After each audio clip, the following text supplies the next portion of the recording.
Arsenal Brighton ပွဲကြို3တစ်ချက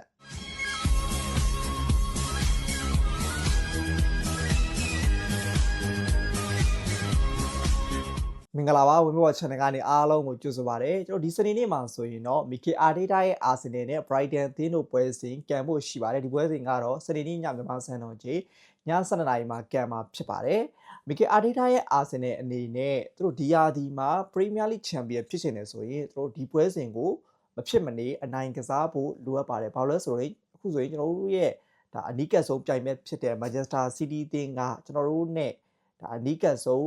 းအနေထားတစ်ရပ်ကိုရောက်ရှိလာပြီသူတို့နဲ့ Manchester City အသင်းနဲ့အမှတ်ကွာခြားချက်ရဆိုရင်2မှတ်ပဲကွာဟတော့တယ်ဒါကြောင့် Arsenal အနေနဲ့ဒီပွဲစဉ်ကိုမဖြစ်မနေအနိုင်ကစားဖို့လိုအပ်ပါတယ်ကျွန်တော်တို့ Brighton ဟာဆိုရင်ခုနောက်ပိုင်းနှစ်တွေမှာဆိုရင်ဒါ Arsenal ကိုဒါတစ်နှစ်တစ်နှစ်ပို့ပြီးတော့ဒုက္ခပေးလာတဲ့အသင်းလို့ပြောလို့ရတယ်ဒါမနှစ်ကဆိုရင် Arsenal ကဒါ Brighton ကိုနှစ်ကျော်စလုံးကိုဒါ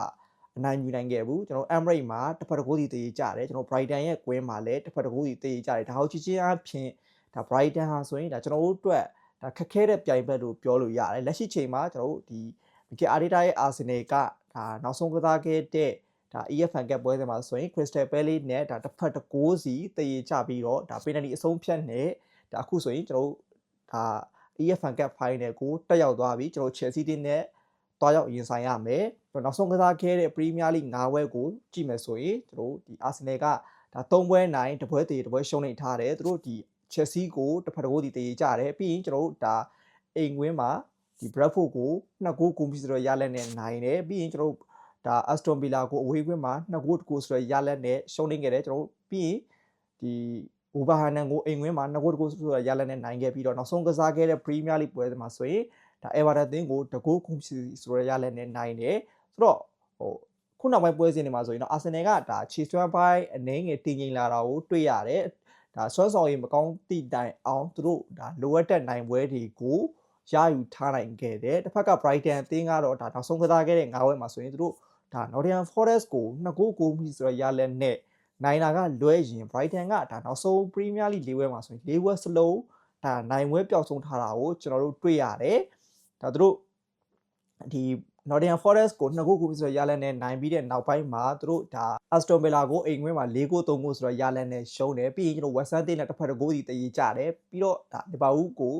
2ဂိုးကုန်ပြီဆိုတော့ရလက်နဲ့ရှုံးနေခဲ့ပြီးတော့နောက်ဆုံးကစားခဲ့တဲ့ပွဲစဉ်မှာဆိုရင် Sunderland တင်းနဲ့ဂိုးဖြစ်တည်ကြခဲ့တယ်ဒါကိုကြည့်ချင်းအပြင် Fabian Harsela ရဲ့ဒါ Brighton တင်းကခုနောက်ပိုင်းပွဲစဉ်တွေမှာဆိုရင်ရလက်ပိုင်းရင်းရိုင်နေတာကိုတွေ့ရတယ်လက်ရှိအနေထားမှာတော့ Arsenal ကဒါ Brighton နဲ့ဆိုင်ပို့ပြီးတော့ရလက်ပိုင်းတည်ငြိမ်တာကိုတွေ့ရတယ်သူတို့ကဒါ Champions League မှာလည်းအဆင့်1နေရာမှာရပ်တည်နေသလို Premier League မှာလည်းအဆင့်1နေရာကိုရပ်တည်ထားတယ်နောက်ပြီးတော့ဒါ EFL Cup မှာဆိုရင်လည်းသူတို့ semi final ကြီးကိုတက်ရောက်ထားတယ်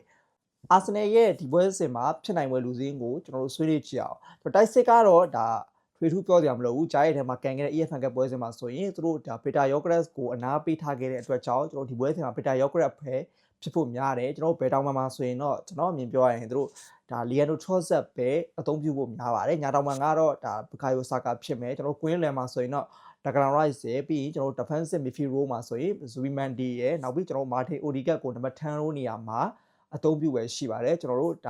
ညာနောက်ခံကစားသမားနေရာမှာဆိုရင် Julian Timber ဖြစ်ဖို့များပြီးတော့ကျွန်တော်တို့ center back ဒါအတွဲမှာဆိုရင်တော့ဒါ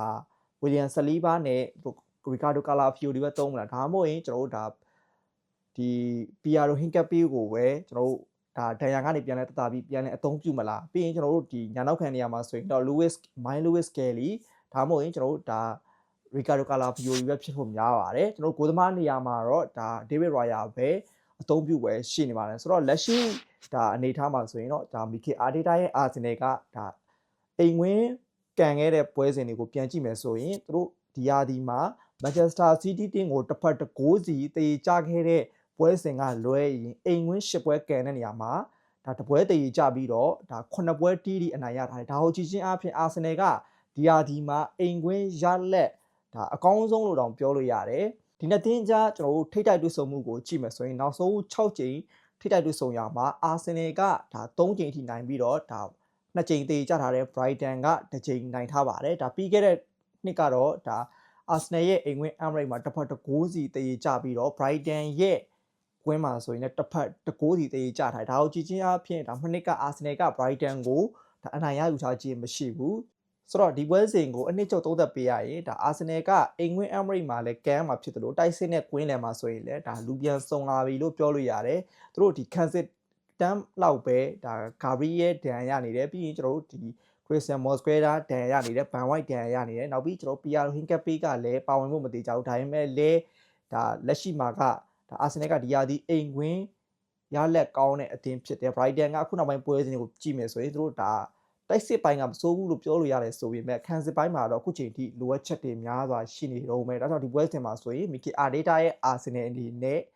ဒါအိမ်ကွင်းအမ်ဘရိတ်မှာလည်းကန်ရမှာဖြစ်တာကြောင့်ကျွန်တော်ကတော့ဒီပွဲစဉ်မှာအာဆင်နယ်အနေနဲ့ဒါ AACC နိုင်သွားမဲ့ပွဲစဉ်တစ်ပွဲလို့သုံးသပ်မိပါတယ်ညီကိုတို့မြင်ရောဘယ်လိုမြင်ကြလဲဒီပွဲစဉ်နဲ့ပတ်သက်ပြီးကိုယ့်ရဲ့အမြင်ကိုယ့်ရဲ့ဒီပွဲစဉ်နဲ့ပတ်သက်ပြီးတော့ဝေရလက်တွေကိုခံမှန်းဖြေဆိုပြီးတော့ comment မှာဝင်ရမှတ်ချက်ရေးပေးသွားလို့ရပါတယ်အဆုံးထိကြည့်ပေးကြလို့အားလုံးကိုကျေးဇူးတင်ပါတယ်ခင်ဗျာ